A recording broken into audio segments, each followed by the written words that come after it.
Hey, this is our Reverend Bill, and it's getting kind of late. I'm finding myself kind of turning into a night owl recently. Um, it's probably because I just love summer nights, and boy, these Georgia summer nights are really nice, aren't they? It's about 2:34 a.m. Um, May 24th, so start to a nice, beautiful day. Um, yeah, so I was looking through the newspapers today, and I got inspired to hit on a couple of things. Not particularly one thing in particular. Well, maybe there is one thing in particular, but a couple of things. Number one, it's just amazing that Alan Alda is. I don't know if he's got Parkinson's or what he has, but he's obviously demented and he's struggling to live now. He's someone that actually is an important part of my childhood, although he never wouldn't know it. But when I was in middle school, they were showing MASH on TV and reruns, and I would prefer to do that than going to school.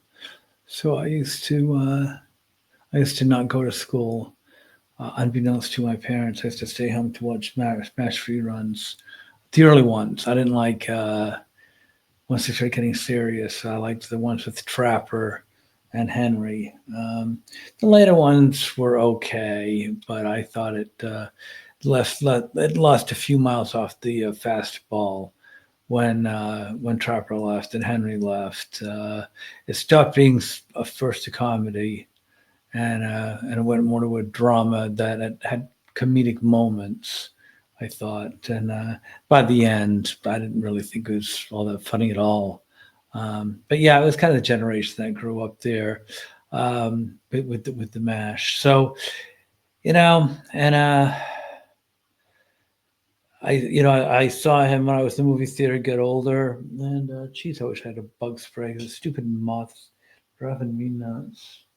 Um, I don't. I don't want to smash up my gear in my studio, so I'll let it torment me. Um, what was I going to say?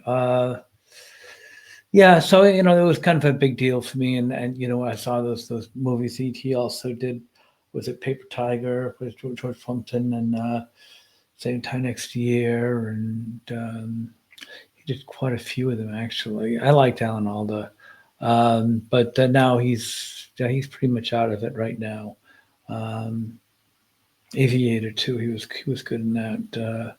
As with Leonardo DiCaprio. Leonardo DiCaprio. But anyway, getting off things. So, yeah, it was kind of sad to see that he's kind of gone to just another one.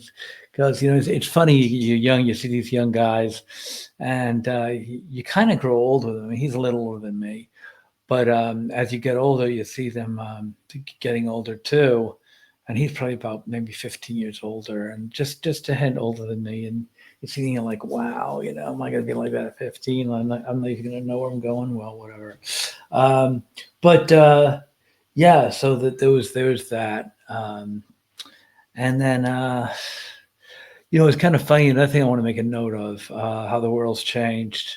I was watching TV with my wife the other night, and it's an old movie, and a guy wanted to walk a woman home, and this is going to be maybe a shock for some of you guys, or women, or both, that you could used to do this, but back in the 60s and 70s and before, this was actually acceptable and it was actually polite.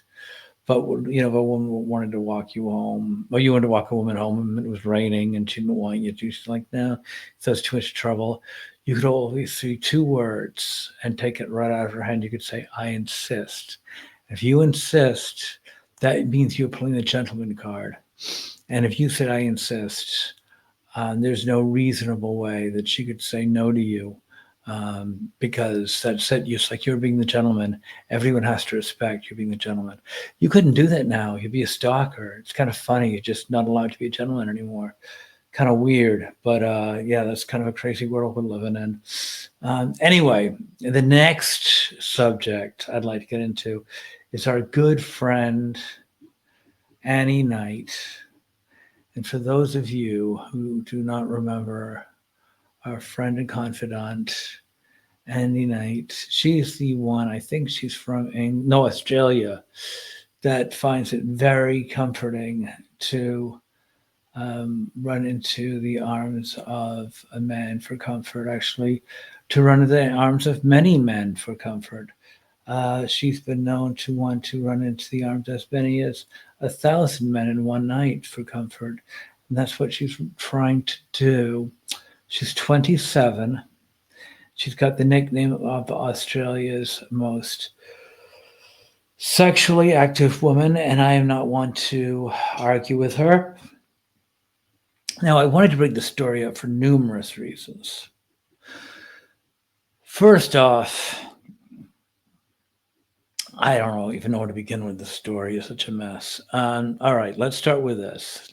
It's presented as OnlyFans. Did I have to say she was an OnlyFans? I think we know that. OnlyFans star rushed to hospital after 583-man sex stunt. Okay, so that's what the story is. Now, I took journalism. I took journalism back in the day when journalism knew what they were doing. So forgive me if I go back to the old days, but I was taught by the best. And reading journalism now physically hurts me. Okay, OnlyFans star rushed to hospital after 583-man sex stunt. Okay, you can just throw that title away. That's not what the story is. They've lost. They don't even know what their title is. They got a story and they don't know what it is. That's what they want the story to be. That's not what the story is. Okay. I mean, technically, right. So technically, the star was rushed to the hospital after 583-man sex stunt. Sure. I'm sure the star also had a cup of coffee that morning. So you could also say the star was rushed to the hospital after coffee that morning. That's also not really relevant. So, but you could say that as well. The problem with this is that she has taking for some kind of hormones. Where is it? Annie Knight was hospitalized after suffering excessive bleeding, an alarming symptom of, and I can't pronounce that, endometriosis, a disease which is similar to the lining growing outside the uterus. Okay, it causes severe pain. Okay, this affects about 1 in 7 women, Aussie women. This is nothing to do with sex. It has to do with the fact that she's got a condition that affects 1 out of 7 Australian women who are coming off a contraceptive pill. So, again, I'm not a doctor. I don't want to say anything out of school here, but she was in her mid 20s. She got on a contraceptive pill. She got off her contraceptive pill. She's got a reaction that's not unexpected, and it's painful, and it does call for hospital visits. The fact that she had sex before she went to the hospital doesn't seem to be a fact. As a matter of fact, it seems to me that before she had sex, she had it checked out and it checked to be okay. So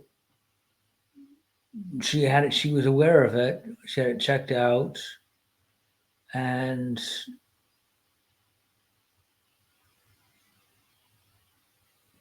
then afterwards, well, she said she originally wanted to do only, wait a minute. Let's get all this out here.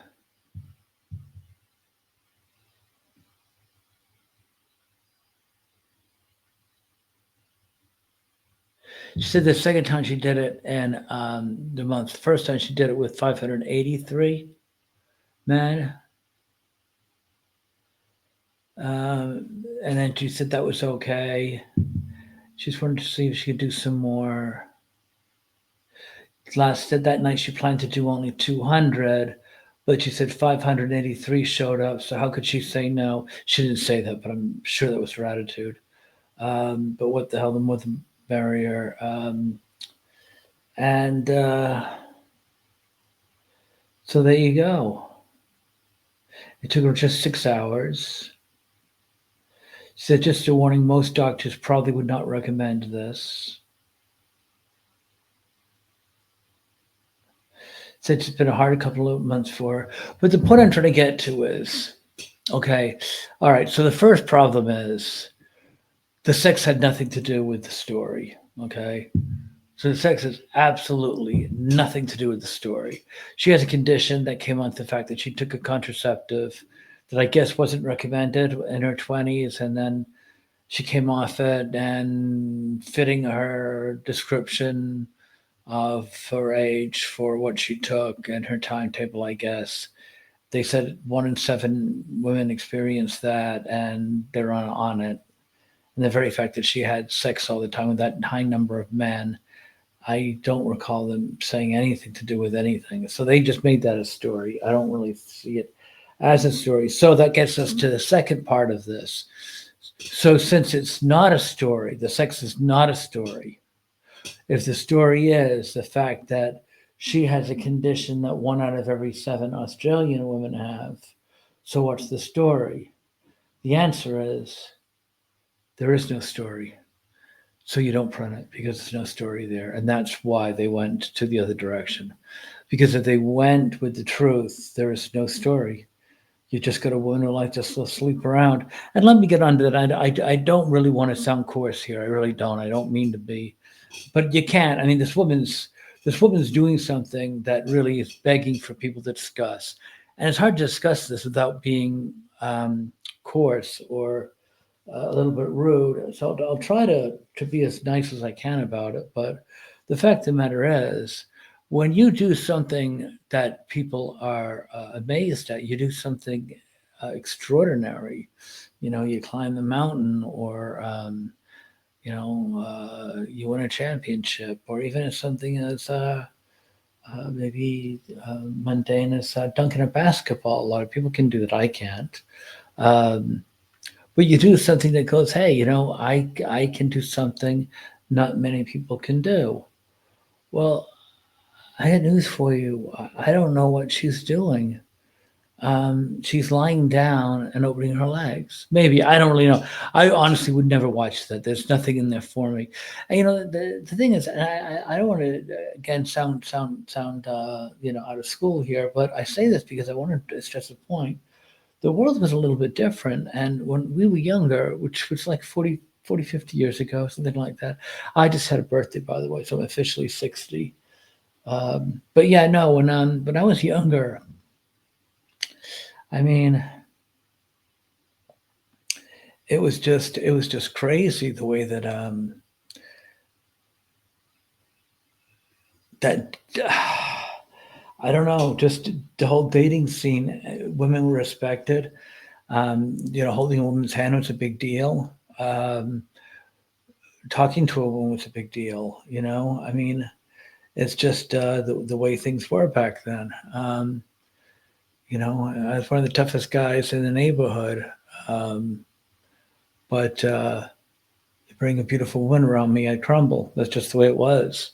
And I don't know if men really appreciate a beautiful woman like they did anymore.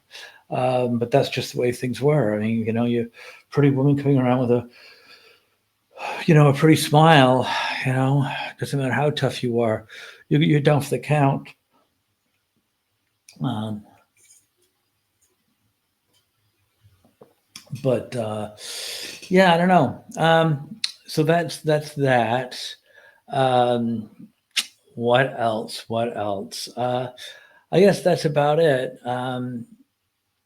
If you guys have any ideas, want to say hi, or challenge me to watch any movies, let me know. Um, in the meantime, if you please like, share, and subscribe. Let people know, and I will talk to you later on. This is Reverend Bill, and I will talk to you later on. Bye.